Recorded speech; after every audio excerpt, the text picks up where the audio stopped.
We all recognize this pink box with the turquoise lettering. Yeah, let's get at it here. A longtime bakery on Kapahulu Avenue, celebrating a milestone today. Our own Jill Kuramoto is live at Leonard's Bakery with that story. Jill, what's going on?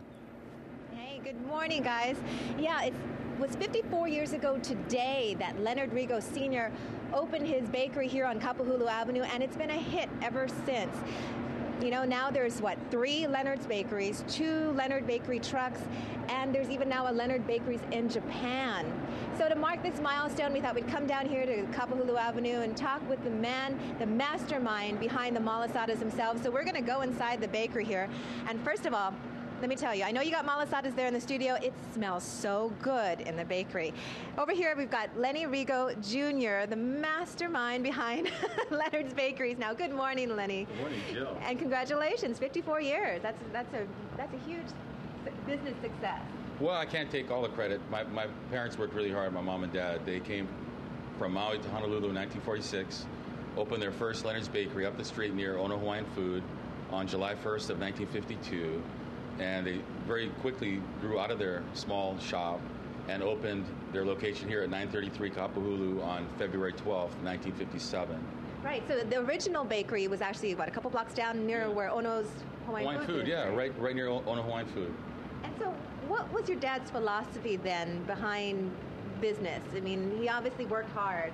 He worked really hard, and he grew up during the Depression on Maui, and so he basically had 2 or 3 jobs at one time. He used to tell me how he worked the road crew during the daytime, grab his saxophone to play, at night for extra money. And he was a pretty good saxophone player, too. Yeah. And it was your grandmother's idea to make the malasadas first, right? It was. She suggested, after my father opened up his first shop, that he sell malasadas for Shrove Tuesday, which is kind of a religious holiday. Carnival, Mardi Gras. And so, as far as I know, the first malasada was sold at Leonard's Bakery on Shrove Tuesday in 1953, if my sources are correct. And now, you've expanded the bakery. It's not just malasadas anymore.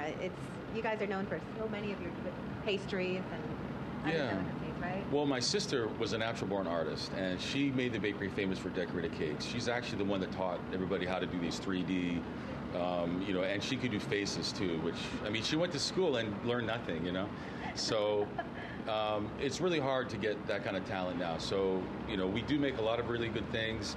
Malasada puffs, the filled malasadas, the pandus wraps, which are like Portuguese sausage with sweetbread dough around it and baked off and so forth.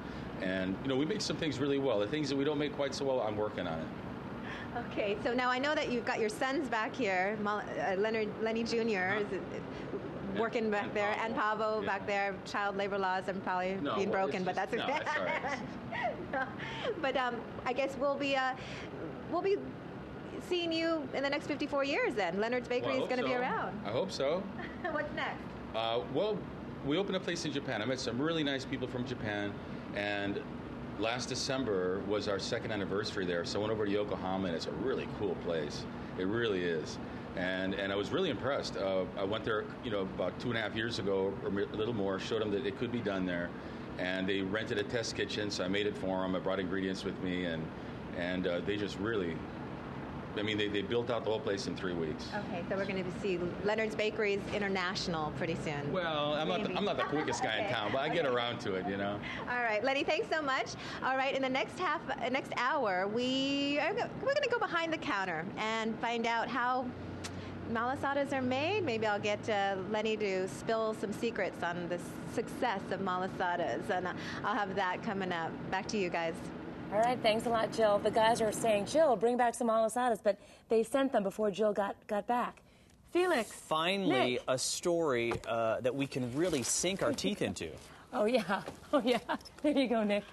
Yeah, looks good. I'm watching my diet.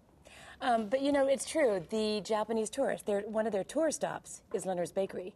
And if you go earlier in the morning, there are lines and lines of Japanese tourists out there, very popular. Now they'll be able to get them in Japan. Okay, enjoy, Paul. Okay.